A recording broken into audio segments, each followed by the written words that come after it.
첫 번째 질문 좀 드리도록 하겠습니다. 미국이 지금 어닝 시즌이잖아요. 지금까지 처음에 어닝 시즌은 은행주부터 발표를 시작했고 어제 넷플릭스가 발표를 했는데 전체적인 실적 지금 미국의 어닝 시즌은 분위기가 어떤지 한번 정리를 부탁드리도록 하겠습니다.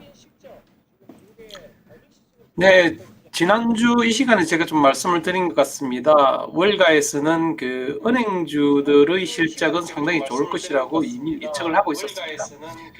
어떻게 보면 너무 당연한 일인 것 같습니다. 왜냐하면 거의 뭐 공짜라 단어 없는 돈을 연준이 은행을 통해서 많이 풀어줬고요. 거의 땅 짚고 헤엄치기식 그런 장사를 해왔던 월가의 투자은행들이 돈을 못 버는 게 오히려 이상한 것 같습니다. 월가에서도 대표적인 그런 구루로 지금 칭송을 받고 있는 제이미 다이먼이 이끌고 있는 JP 모건 같은 경우에도 시장 예상치를 훌쩍 뛰어넘는 그런 실적을 발표했고요. 이른바 황금 양말이라고 이야기하는 골드만삭스 같은 경우에는 IB하고 트레이딩 부분 실적 보조로 순이익이 60%나 늘어났습니다. 그리고 웰스파고 같은 경우에도 월가 예상치를 훌쩍 뛰어넘었고요. BOA는 순이익이 58%나 늘어나면서 예상치를 뛰어넘었습니다. 모건 스탠리도 순이익이 한 36% 늘어난 것으로 예상된 그 예상치를 훌쩍 뛰어넘었는데요. 이미 그 투자은행들의 실적이 예상치를 뛰어넘는 건 큰 뉴스가 아닌 것 같습니다. 오히려 최근 그 오징어 게임 전 세계적으로 지금 돌풍을 일으키고 있는데요.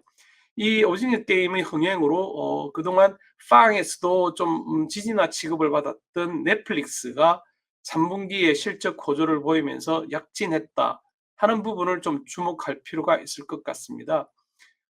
넷플릭스 같은 경우에는 3분기에만 가입자가 한 438만 명이 증가했습니다. 그래서 당초 시장이 예상했던 한 372만 명 수준을 크게 웃돌았고요. 지금 넷플릭스는 신규 가입자가 한 연말까지 한 855만 명 정도 늘어나고 그래서 결국은 한 1억 4,200만 명이 시청한 그 오징어 게임 덕분에 3분기 수익은 주당 3.19달러까지 올라갔고요.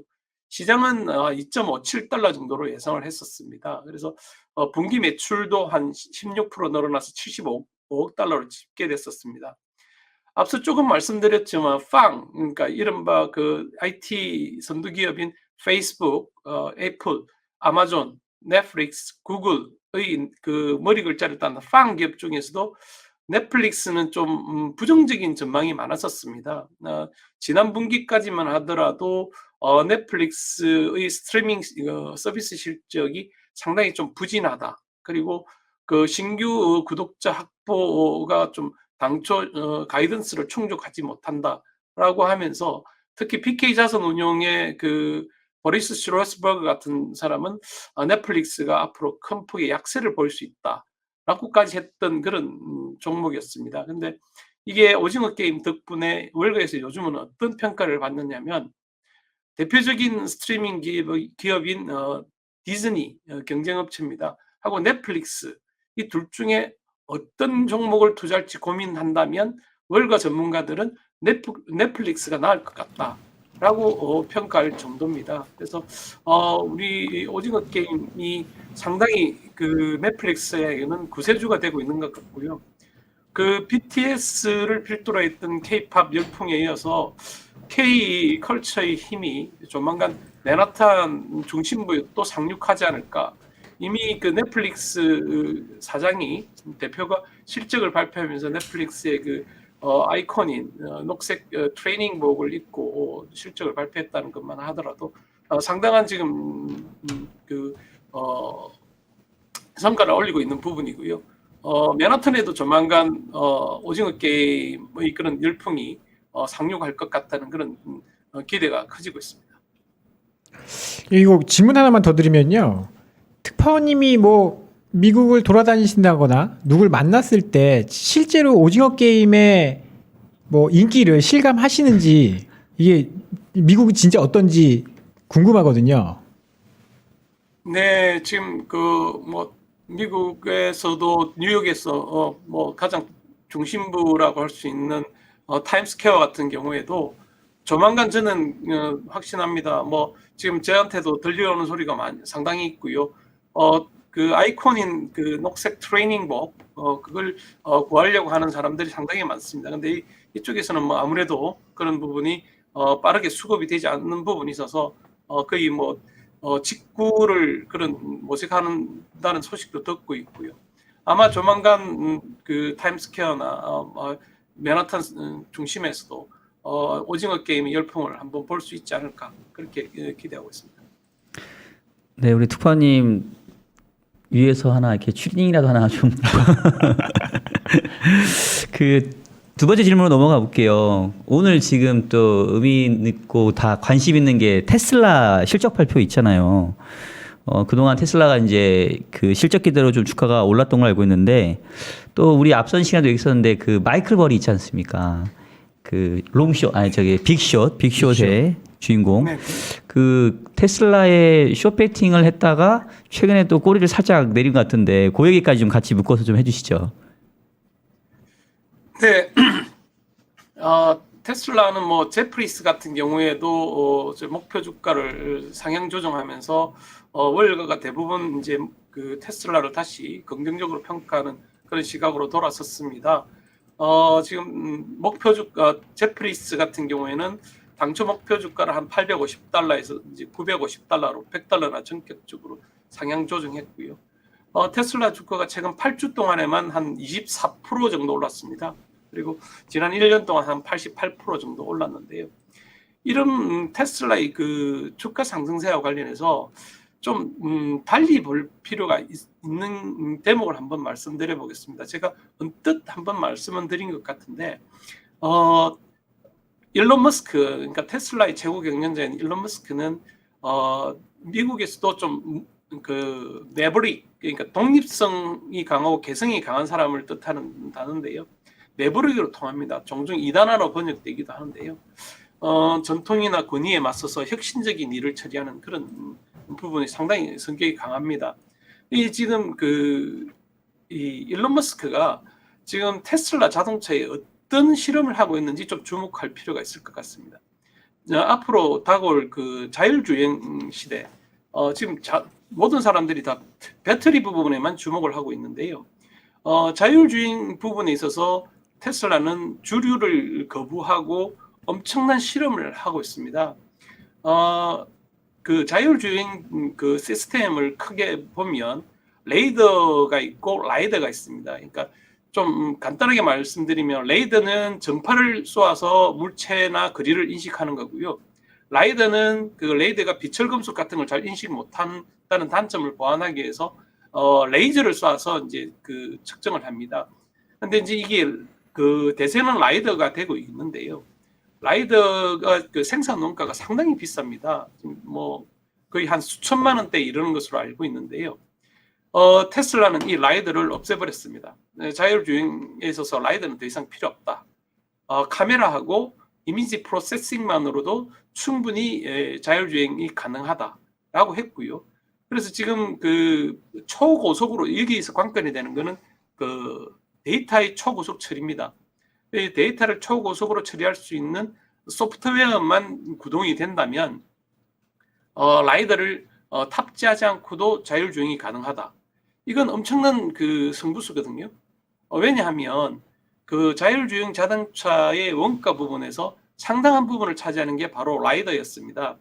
이 대신에 그 테슬라가 띄운 승부수는 그 슈퍼컴퓨터를 도입을 해서 전 세계 지금 현재 한 100만 대 정도 보급돼 있는 테슬라 자동차를 통해서 자율주행 관련 데이터를 수집하고 이걸 AI를 통해서 다시 재해석하고 이걸 다시 학습시키는 그런 시스템을 구축하고 있습니다.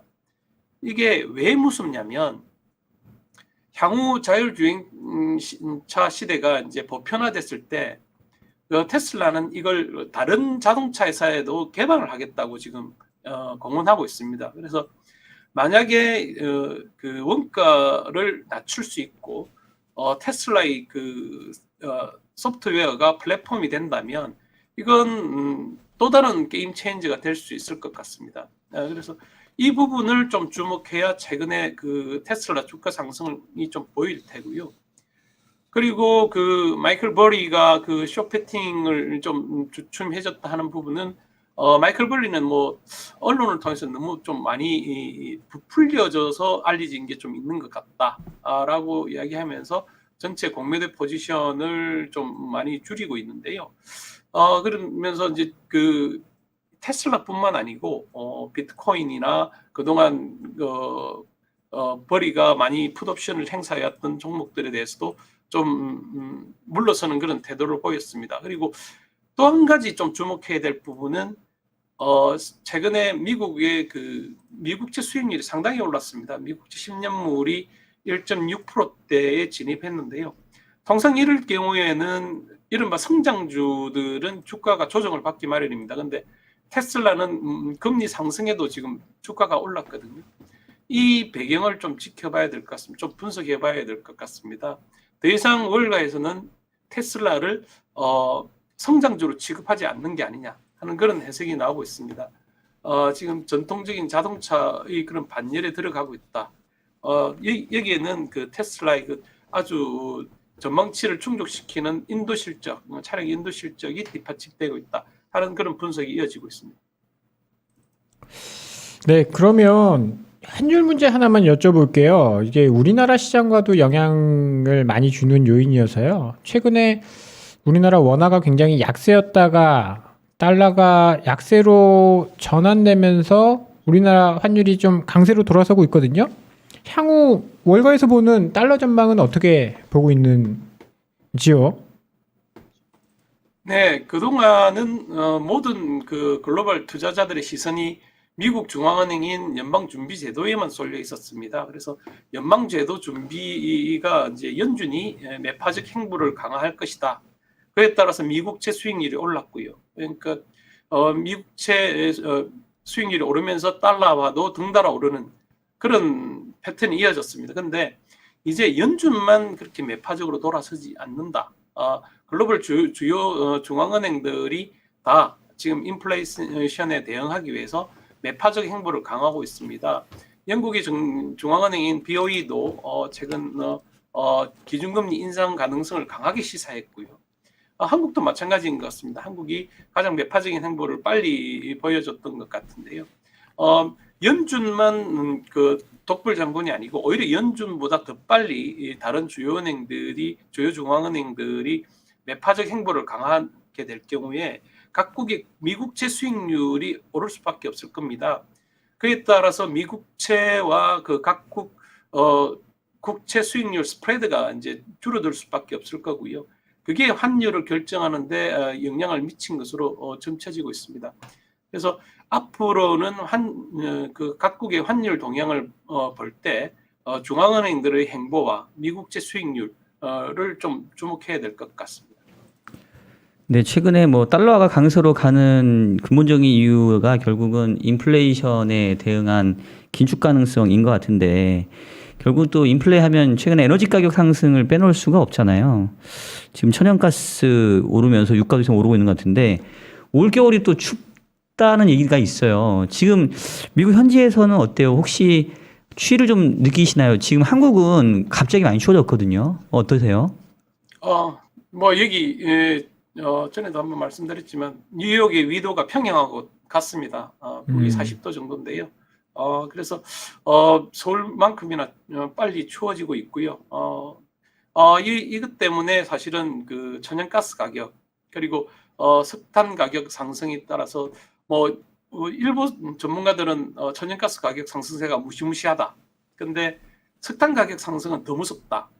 라고 지금 평가를 하고 있습니다. 그래서 지금 최근에 미국에서 발전용으로 쓰였던 천연가스 가격이 상당히 오르면서 미국 가계 전반에 상당한 압박을 가할 것으로 보입니다.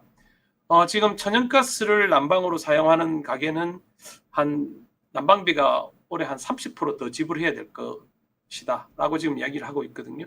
저희들도 지금 천연가스를 난방으로 쓰고 있는데요.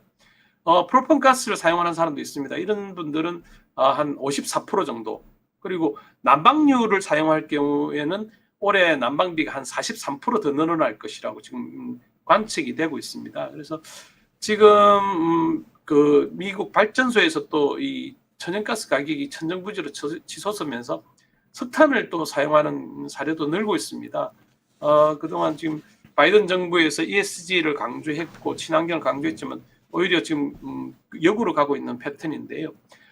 전력 생산을 위한 석탄 사용량이 전년 대비 한 24%나 늘어나고 있습니다. 그러면서 석탄 가격도 엄청나게 지금 올랐는데요.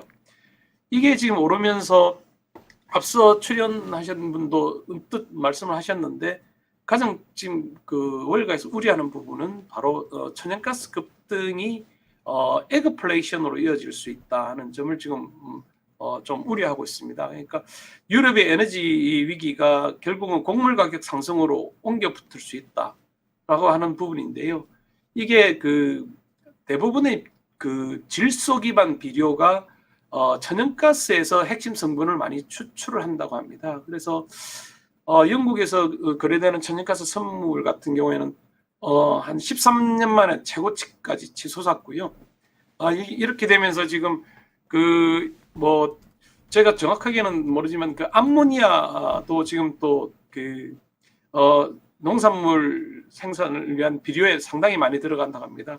이 그 인산 이암 DAP라고 하는데 이게 좀 어려운 부분이 있는 것 같습니다. 이게 아마 전년 동기 대비 한 74%나 올랐습니다. 그래서 지금 앞으로 이 비료 가격 상승에 따른 곡물 가격 상승은 기정사실이 되고 있는 것 같습니다. 그래서 인플레이션이 일시적이다는 연준의 분석은 상당히 좀 오류가 있지 않을까. 이 인플레이션은 분명히 내년까지 이어질 것 같고요. 인건비 상승도 인플레이션 상승을 한층 더 부추길 것으로 지금 우려되고 있습니다. 네, 방금 인건비도 이야기하셨는데 지금 미국의 고용이 생각보다 안 늘고 있거든요. 9월달 고용을 보더라도 그렇고 특히 서비스업에서 고용이 안 늘고 있는데 지금 생활하시기에 실생활에 조금 이거는 정말 문제가 된다라는 점들이 있으신가요? 네, 저도 사실 그 부분에 대해서 상당히 좀 고민을 해봤고 좀 옆에 있는 사람들하고도 얘기를 나눠봤는데 스스로 언뜻 든 생각이 저희들이 좀 전제가 좀 잘못되어 있는 게 아닌가 하는 그런 부분을 좀 반성하게 됐습니다. 일단 이 고용 부진이 어디에서부터 촉발됐는지 다시 한번 살펴볼 필요가 있는데요. 코로나 바이러스 감염증, 이른바 코로나19 팬데믹에서 비롯된 게 그이지 않습니까? 근데 이 팬데믹의 가장 큰 파장은 너무 많은 사람이 죽었다는 점입니다. 미국에서 혹시 그 코로나19로 몇 명이나 죽은지 혹시 사회자분들은 혹시 알고 계십니까? 글쎄요. 확진자 수만 뭐 트래킹했지. 네, 75만 명이 죽었습니다. 아. 최근에 미국 흑인들이 사랑을 한 몸에 받았던 콜린 파월 전 국무장관도 코로나19로 이제 영면하셨는데요. 지금 보면 그 유엔 통계 자료에 따르면 미국 인구가 한 3억 2,900만 명 정도 됩니다. 3억 3천만 명 정도 됩니다. 근데 이렇게 되면 한 440만 명당 한 명꼴로 희생되는 거거든요. 40명 정도면 그렇게 크지 않은 소집단, 내 이웃과 내 가족 그리고 그 모두 다 이름 정도는 알 수 있을 정도의 그런 규모이지 않습니까? 이게 지금 얼마나 큰 트라우마가 될 수 있냐면 2차 세계대전 때 미국 그 군인들이 죽었던 숫자가 전투 중에 한 29만 명, 비전투 요원이 한 11만 명, 모두 한 40만 명이 죽었고요. 1775년 그 미국 이후에 그 전투로 사망한 사람 모두 합쳐도 65만 명밖에 안 됩니다. 그래서 이 죽음에 대한 공포를 우리가 너무 좀 낮춰서 생각하는 거 아닌가 하는 부분이 있습니다. 그래서 지금 그 연준도 이제 뒤늦게 이 부분을 좀 인정하고 있는 것 같습니다. 토마스 바켄 리치먼드 연은 총재는 전날에 올해 노동 공급 부족이 이 경제 성장을 제약할 수 있을 정도로 좀 심각할 것 같다. 그래서 일자리 미스매치나 가족 돌봄이나 그리고 건강 등의 문제로 팬데믹이란 장벽을 넘지 못하고 있는 것 같다. 그래서 이 지금 그 고용 부진은 보육 시설이 좀 더 안정적으로 운영이 되고 그리고 그 초과 저축 가계가 지금 초과 저축을 많이 하고 있는데요. 이 부분이 해소돼야 좀 해결되지 않겠나 하는 시각을 드러냈고요. 연준 집행부의 그런 그 시각을 대표하는 미셸 보우만 이사도 팬데믹 이전 수준으로 고용이 회복되려면 상당히 어려울 것 같다. 왜냐하면 여성 노동력이 단기간에 너무 많이 그 노동시장에서 퇴장했다.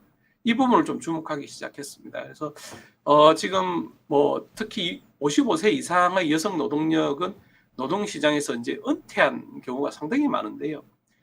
이 부분을 보려면 또 한 가지 봐야 될 게 있습니다. 바로 이제 미국 가계의 자산 효과를 좀 주목해야 할 텐데요. 미국 가계는 상당히 어려운 점이 많지만 팬데믹 이전보다 좀 부유해진 것으로 풀이되고 있습니다. 왜냐하면 지난해 3월 이후에 그 S&P 지수가 한 47%가 올랐고요. 집값도 한 25% 올랐습니다. 그리고 지금 그 미국 가계가 지금 갖고 있는 저축이 GDP 대비 한 10%까지 치솟았습니다. 그래서 그동안 맞벌이를 해왔던 가계들이 헛벌이로 돌아서고 있고요. 베이비 부모들은 조기 은퇴를 고려할 정도로 재정적 여유를 확보했습니다. 여기에는 또 한 가지 그 감안해야 될 게 실업급여 추가 지급은 중단됐지만 이달부터 연간 한 3,600달러에 이르는 아등수당이 자녀 1인당 지급된다는 점도 주목해야 될 것 같습니다. 그래서 일부 여성 노동자들은 이제 집에 머물 수 있는 여유를 좀 확보한 거 아니냐 하는 그런 풀이도 있습니다. 그래서 고용을 볼 때 저희들이 이 점도 좀 감안을 해야 향후 미국의 고용 시장이 좀 보이지 않을까 그렇게 저 스스로도 좀 반성하고 있습니다. 네, 고용시장 상황까지 잘 들었고요. 예, 오늘은 뉴욕 현지 이슈 여기까지 듣도록 하겠습니다. 예, 배순 특파원님 고생하셨습니다. 감사합니다.